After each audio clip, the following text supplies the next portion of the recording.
Hi viewers, if you are watching my channel Sudha 13 Balaji for the first time, please subscribe and press the bell icon so that you will get notifications further. And if you like my videos, please share it so that it will be useful for many students at present. And for this session, I would like to start with urine formation. So in the previous classes, we have been studied about the nephron structure and types of nephrons. So coming to this urine formation. So urine formation, it starts with glomerular filtration. So the glomerular filtration which is occurring in the glomerular region, and next tubular secretion as well as tubular reabsorption process which will be occurring in the tubular part, renal tubular part. So first we will be discussing with the glomerular filtration, that is the first step on urine formation. So what is glomerular filtration? That is filtering of blood which is occurring in the glomerulus region. So that is in the glomerulus region. So that is called as glomerular filtration. And in the previous chapter you might have studied that when each ventricle undergoes contraction, it pumps around 5 liters of blood. So, or it can be even 5040 ml per minute of blood is pumped from each ventricle. So out of which of this 1/5 of that 1/5 of that blood which is pumped, that is 1100 ml to 1200 ml is being filtered through the kidneys per minute. So through the kidneys per minute, that is 1100 to 1200 ml of blood is being filtered through the kidneys per minute. So now coming to the first step of this filtration, that is glomerular filtration which is occurring in the glomerulus region. So in the previous class we have been discussed about the membranes, filtration membrane. So that is the filtration membrane which includes the endothelial cells. So the endothelial cells of glomerulus, and then epithelium of Bowman's capsule with the podocytes on its intricate manner on its inner side, and with the slit pores in between this. So these are slit pores, okay, and basement membrane between these two layers is considered as filtration membrane, okay. So through this the filtration of blood takes place. So now the blood which is being received to the glomerulus is by afferent arteriole, so which is wider, whereas efferent arteriole is the one which is leaving the glomerulus and it is narrow, okay. And even the blood capillaries are also very narrow. So and thin network of this blood capillaries which are arranged in a tuft in the cup-like structure called as Bowman's capsule. And this glomerulus and Bowman's capsule together we call it as Malpighian body. So now this glomerulus which is with a network of blood capillaries also contains fine pores, that is called as fenestrations. So this fine pores which are present, that is called as fenestrations. And now the blood which is being reached to the glomerulus from the afferent arteriole. So afferent arteriole is branching from the renal artery. So it carries the oxygenated blood towards this region, and when it is reaching here, the blood along with the plasma which is present in the blood, the fluid part of the blood is nothing but plasma. Along with that, the blood which constitutes some threshold substances as well as a-threshold substances as well as low threshold substances. So high threshold substances means like glucose, amino acids, as well as even salts, as well as even the vitamins, all this, okay, amino acids, salts, all this are high threshold substances, glucose, which are required by our body, which will be reabsorbed further, and this will be filtered, and as well as even through this filtration membrane. And along with that, the low threshold substances, that means which are required in little amount, like urea and uric acid, which are considered as low threshold substances, also will be filtered through this. And even A threshold substances, that means which are not at all required by our body, they are called as A threshold substances. Even these are filtered, like hippuric acid, creatinine, all this also will be filtered through this, except plasma proteins. So plasma proteins. So what will be the plasma proteins? That will be albumin, globulin, okay, and even fibrinogen. So all these are nothing but plasma proteins which are present in the plasma. This will not be filtered. Remaining all the substances will be filtered through this fenestrations of this glomerulus and then slit pores of this Bowman's capsule, and this will be filtered except this plasma proteins.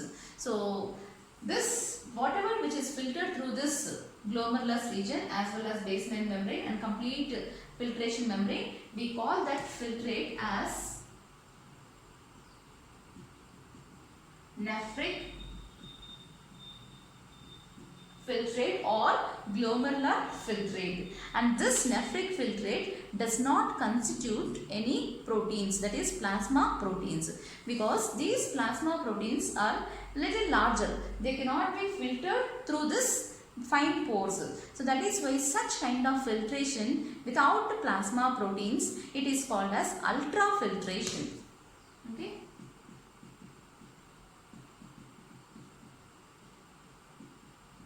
So now this nephric filtrate constitutes all the substances except plasma proteins. So now the filtration which is being seen through this filtration membrane, which we are saying it as nephric filtrate, or it is even considered as primary urine. Okay, the filtrate which is being collected in this lumen, that is capsule of this Bowman's capsule, we call it as primary urine. Okay, so this is primary urine, and this kind of filtration without plasma proteins, so this is called as ultrafiltration. And now coming to glomerular filtration pressure. So what is glomerular filtration pressure?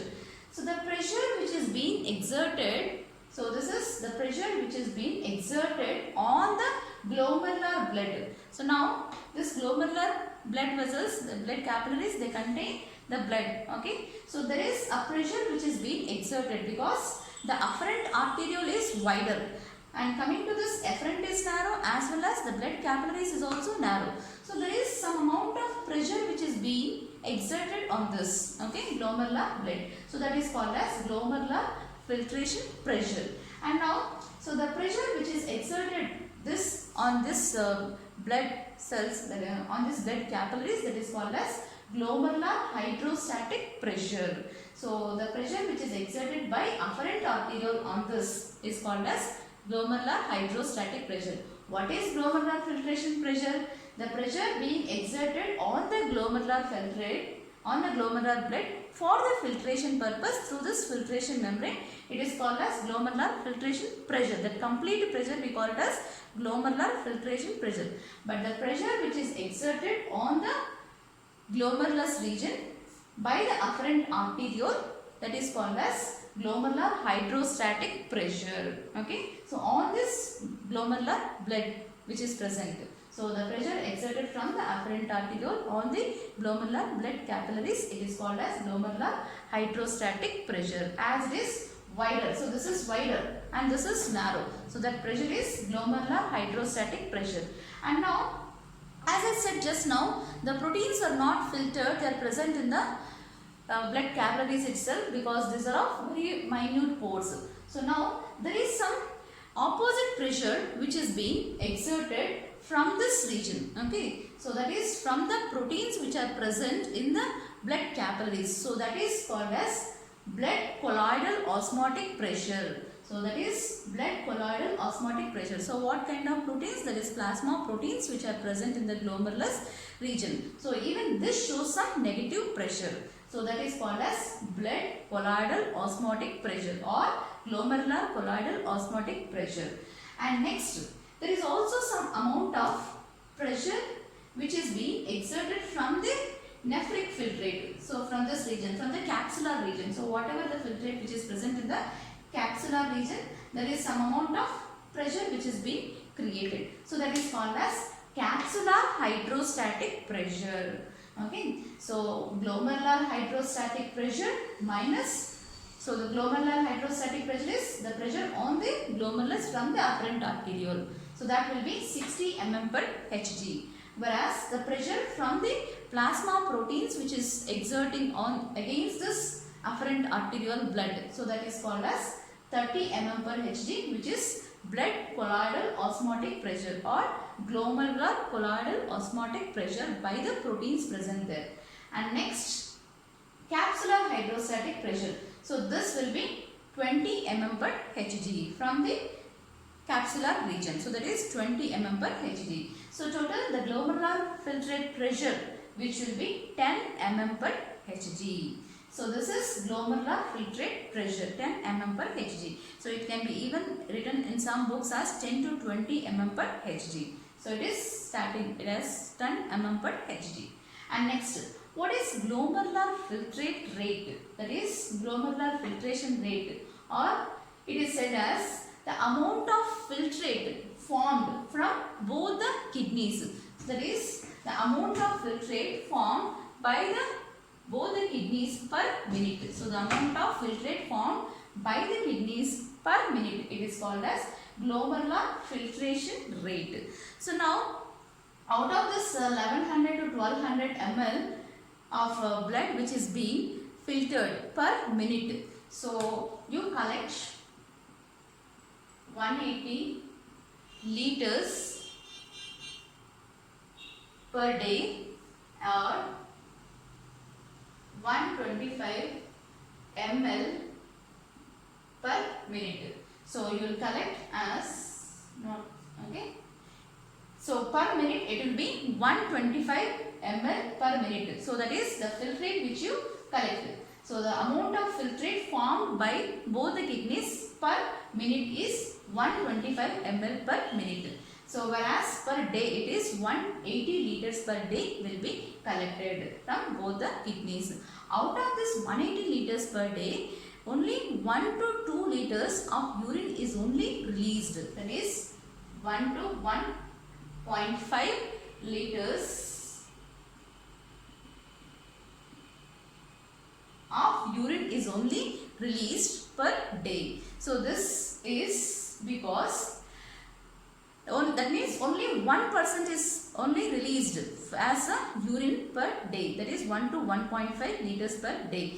Whereas remaining 99% is being reabsorbed from the nephric filtrate into the interstitial fluid. So that is in the medullary region as well as even in the little in the cortex region. So that is maximum it is being 99% is being reabsorbed from the nephric filtrate, that is from the tubular region. So that we will be studying in the tubular part of reabsorption and secretion region. So that only 1 to 1.5 liters of urine is only released per day. That means only 1% is only sent out as urine. So that is in the form of urine. Remaining 99% is being reabsorbed from the nephric filtrate as it is being necessary for our body. So osmotic maintenance as well as fluid maintenance, ionic balance is also important in our body. So if all this is being sent out, then the person will be dehydrated as well as without any nutrients in his body.